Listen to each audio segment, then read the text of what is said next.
comme le Maroc est le voisin et l'adversaire géopolitique direct du régime algérien, quand le Maroc fait des grandes réalisations, il ne faut pas le dire, il ne faut pas l'applaudir, il ne faut pas le féliciter, c'est un ennemi, ça reste un ennemi, il faut le considérer comme un ennemi. Mais la majorité de notre pays est contente et même fière de ce Maroc qui a relevé le défi. Qui a réussi. Le Maroc a été candidat à la Coupe du Monde depuis la fin des années 90. C'est un exemple. Et ce n'est pas haram. Et ce n'est pas mauvais. Et ce n'est pas criminel. Et ce n'est pas une trahison, ni un manque de patriotisme de prendre le Maroc pour un exemple. Une Coupe du Monde pour le Maroc en 2030. En Égypte, ils ont une grande ambition internationale. D'ici 2030, ils auront aussi l'un des plus grands réseaux ferroviaires du monde. Et nous, en Algérie, rien. Rien. Ni BRICS, ni grande réalisation économique, ni organisation de la Coupe d'Afrique des Nations. Un pays quand il n'a pas de rêve, un pays qui n'a pas d'ambition nationale, c'est un pays qui est condamné au sous-développement. Le Maroc, la Coupe du Monde, c'était un rêve. Quel est notre rêve? Quelle est notre ambition? La plus grande armée du monde? Les plus grandes prisons du monde? Comme le Maroc est le voisin et l'adversaire géopolitique direct du régime algérien, quand le Maroc fait des grandes réalisations, il ne faut pas le dire, il ne faut pas l'applaudir, il ne faut pas le féliciter, c'est un ennemi, ça reste un ennemi, il faut le considérer comme un ennemi. Alors, alhamdoulilah, le Maroc n'a pas été mon ennemi, n'a jamais été mon ennemi, ne sera jamais mon ennemi, et il ne sera jamais l'ennemi des Algériens et des Algériens, je suis sûr. Et il y a juste une majorité silencieuse qui ne s'exprime pas assez, mais elle s'exprime, même sur les réseaux sociaux, n'est pas assez audible, parce que la minorité agissante à travers les injures, les insultes, les appels à la haine, les colibés racistes et tout ça, et la phobie, l'exonophobie, elle est toujours plus agile, elle est toujours plus visible que la majorité silencieuse, mais la majorité silencieuse de notre pays est contente et même fière de ce Maroc qui a relevé le défi. Qui a réussi malgré tant d'années. À chaque fois, le Maroc, c'est pas la première fois où il était candidat. Le Maroc a essayé pendant de nombreuses années, le Maroc, si je me trompe pas, le Maroc a été candidat à la Coupe du Monde depuis la fin des années 90. C'est Balek, la millième fois, il a été candidat en 1994, en 1998, en 2006, en 2010 et en 2026. En 2030, il a fini par gagner. C'est un exemple. Et ce n'est pas haram. Et ce n'est pas mauvais. Et ce n'est pas criminel. Et ce n'est pas une trahison, ni un manque de patriotisme de prendre le Maroc pour un exemple. Je vais vous donner aujourd'hui deux exemples. Parce que je ne vais pas me contenter de l'exemple marocain. Si je me contente de l'exemple marocain, on va m'accuser d'être un agent du Maroc, un agent du Makhzen, un vendu, un traître, etc. Je vais prendre l'exemple marocain et l'exemple égyptien. Je vais prendre l'Égypte et le Maroc. Et cette émission sera intitulée comme ça. Une Coupe du Monde pour le Maroc en 2030. En Égypte, ils ont une grande ambition internationale. D'ici 2030, ils auront aussi l'un des plus grands réseaux ferroviaires du monde. Ils veulent faire le meilleur train à grande vitesse en Afrique. Il va rouler à plus de 230 km/h. L'Égypte va avoir le sixième réseau le plus développé, le sixième réseau ferroviaire le plus développé du monde. Ça, c'est l'Égypte. Le Maroc, une Coupe du Monde en 2030. Et nous, en Algérie, rien. Rien.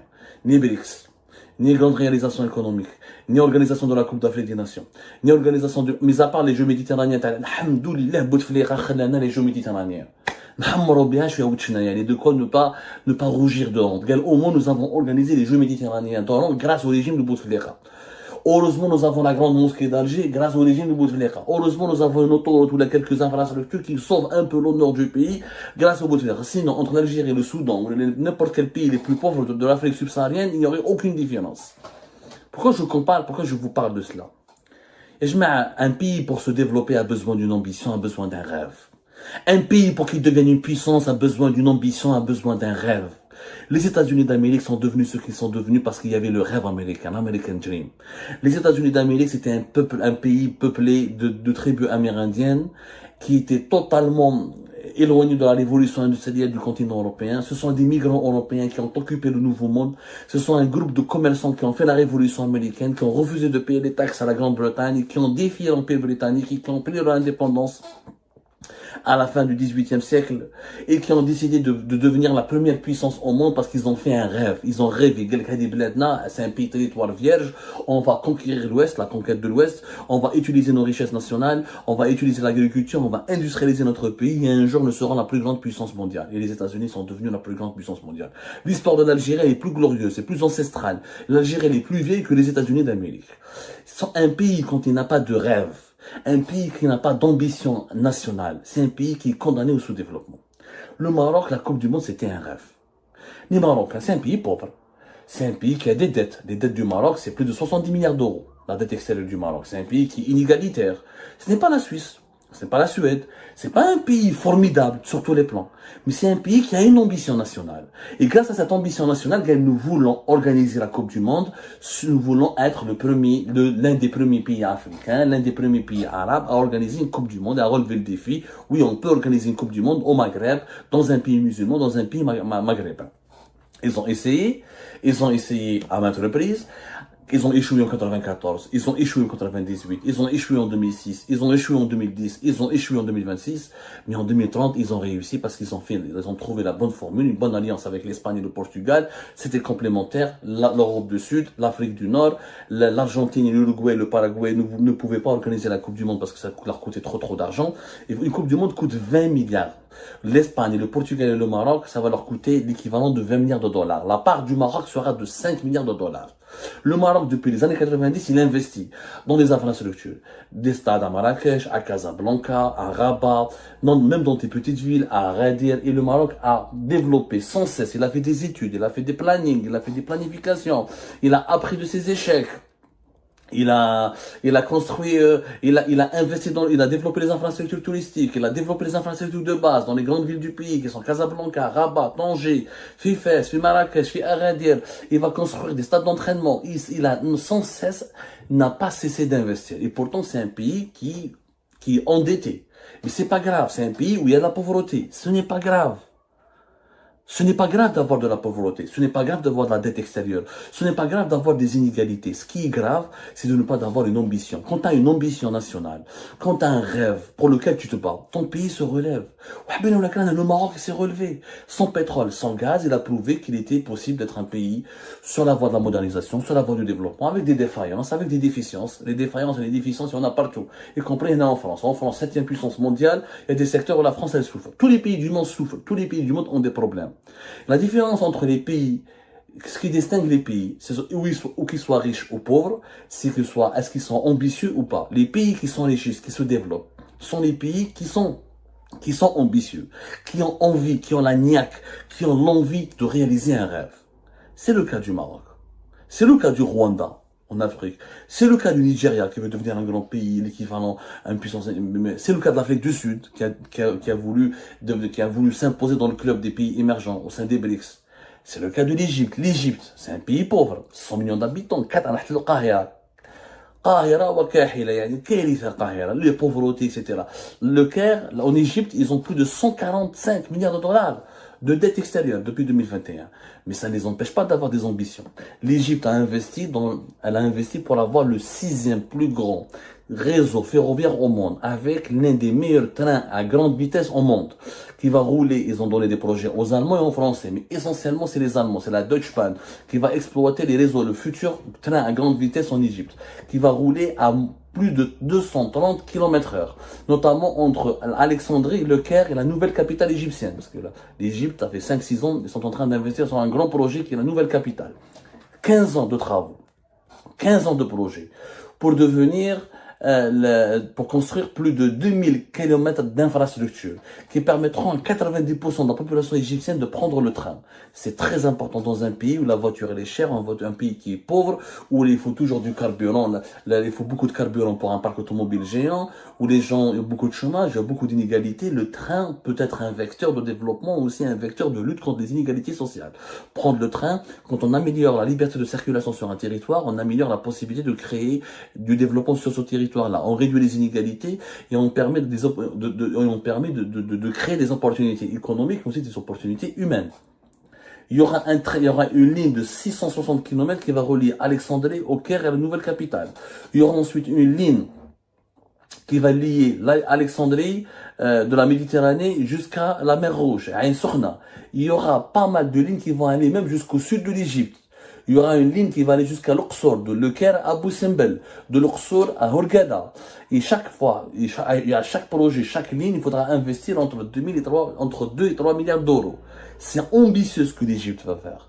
Mais l'Égypte, c'est un pays pauvre. Les Égyptiens sont plus pauvres que les Algériens. C'est un pays plus endetté que les Algériens, mais ils ont un rêve. Ils ont un rêve, ils ont une ambition nationale, c'est d'avoir le plus grand train, le meilleur train en Afrique, l'un des meilleurs trains dans le monde, l'un des plus grands réseaux ferroviaires au monde. C'est quand c'est cette ambition qui les pousse et qui est en train de les pousser à sortir de leur pauvreté, à surmonter leur pauvreté et à intégrer les pays les membres des. Pourquoi les BRICS ont choisi l'Égypte et n'ont pas choisi l'Algérie? Parce qu'en Égypte, il y a une ambition, il y a un dynamisme. Donc, quand il y a une ambition, il y a du dynamisme. Quand il y a du dynamisme, il y a de la croissance, il y a de la richesse, il y a des opportunités et ça intéresse les grandes puissances. En Algérie, c'est quoi notre ambition? C'est quoi notre ambition? Qu'est-ce qu'on veut faire? Qu'est-ce qu'on veut faire de notre pays? Les Marocains ont voulu être le deuxième pays arabe après le Qatar et le deuxième pays africain après l'Afrique du Sud et le premier pays en Afrique du Nord à organiser la Coupe du Monde. Les Égyptiens veulent être le premier pays africain en termes de train à grande vitesse et parmi les 6 plus grands pays dans le monde en termes de qualité, de modalité des trains et d'étendue et de l'ampleur du réseau ferroviaire. En Algérie, quel est notre rêve? Quelle est notre ambition? On voulait entrer au BRICS. Pourquoi entrer dans les BRICS? L'Égypte, voilà pourquoi elle veut. Les Éthiopiens, ils ont un rêve, devenir une puissance émergente, devenir l'équivalent devenir la Chine de l'Afrique. L'Afrique du Sud, elle a un rêve, être le pays, être la vitrine du développement en Afrique. Et les Sud-Africains pensent aujourd'hui, demain, à organiser peut-être même les Jeux Olympiques. Aucun pays africain n'a organisé encore les Jeux Olympiques. Quel est notre rêve? Quelle est notre ambition? La plus grande armée du monde, les plus grandes prisons du monde, les outils répressifs les plus puissants du monde. Nous n'avons pas d'ambition. Mais ce qu'aucun dirigeant algérien, aucun intellectuel algérien, à quelques exceptions près, n'a proposé un projet de société pour l'Algérie de 2030. Qu'est-ce qu'on va faire en 2030? Qu'est-ce qu'on sera en 2035? On parle de diversifier l'économie. Comment diversifier l'économie? On veut des exportations en hydrocarbures. Comment? On veut baisser le chômage. Comment? On connaît les problèmes en Algérie, mais pour résoudre ces problèmes, il faut un rêve, il faut une vision. C'est comme Dubaï, ils avaient une vision. On veut devenir le carrefour commercial du Moyen-Orient. C'est comme le Qatar. Je veux devenir le pays le plus puissant au niveau du soft power en utilisant la culture et le sport et les médias. Nous, qu'est-ce qu'on veut utiliser? En quoi nous sommes capables de briller? Pour répondre à ces questions, il faut un projet, il faut des études, il faut des plans, il faut des discussions, il faut des débats, il faut une élite qui propose. Nous allons nous illustrer dans le domaine des nouvelles technologies, dans le domaine de l'industrie, dans le domaine de l'agriculture, dans le domaine des énergies renouvelables, dans le domaine de l'énergie, dans le domaine de pétrochimie. Dans quel domaine nous voulons nous illustrer? Quand seront les villes algériennes de demain? Quelle Algérie de demain nous voulons créer? Tant que nous n'avons pas répondu à cette question, on ne pourra jamais surmonter les crises dans lesquelles nous sommes. Et on ne pourra jamais être une puissance régionale. Et on ne pourra jamais être un pays respecté, qui force le respect, et qui attire et qui séduit la communauté internationale. Parce que nous n'avons pas une identité à nous-mêmes. Et là, je peux proposer des solutions. Moi, je crois que l'Algérie, son avenir est dans l'industrie.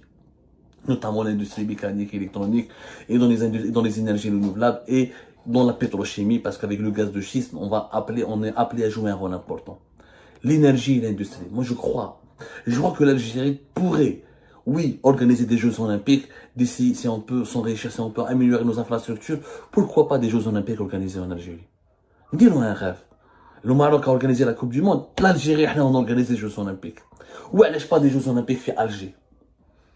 Ou allez pas des Jeux Olympiques fait Abdjaïa? Mais on peut, c'est possible, pas maintenant. Dans 10 ans, mais le rêve de 10 ans, il commence aujourd'hui, il faut le réaliser. Mais tant que nous n'avons pas de rêve, tant que nous n'avons pas une ambition nationale pour notre pays, on ne pourra pas se développer. Et quand ils aident le rêve et les ambitions, ce sont les dirigeants qui les proposent à leur peuple. Les meilleurs dirigeants, c'est quoi? Ce sont les dirigeants qui font rêver leur peuple. Qui font rêver leur peuple. Angela Merkel, elle a fait rêver l'Allemagne, de redevenir l'Allemagne première puissance européenne, puissance géopolitique internationale, l'un des plus grandes économies du monde, malgré sa défaite de la Deuxième Guerre mondiale.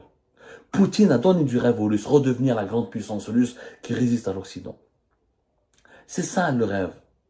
C'est ça. Margaret Thatcher en Angleterre, elle a fait un rêve, redonner à l'Angleterre son passé, son prestige d'antan et restaurer la puissance économique de l'Angleterre.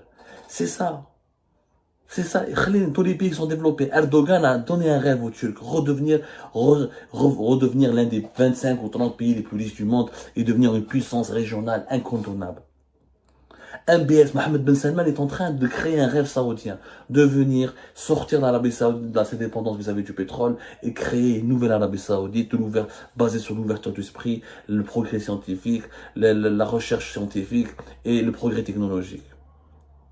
Quel est nous notre rêve? Quelle est nous notre place?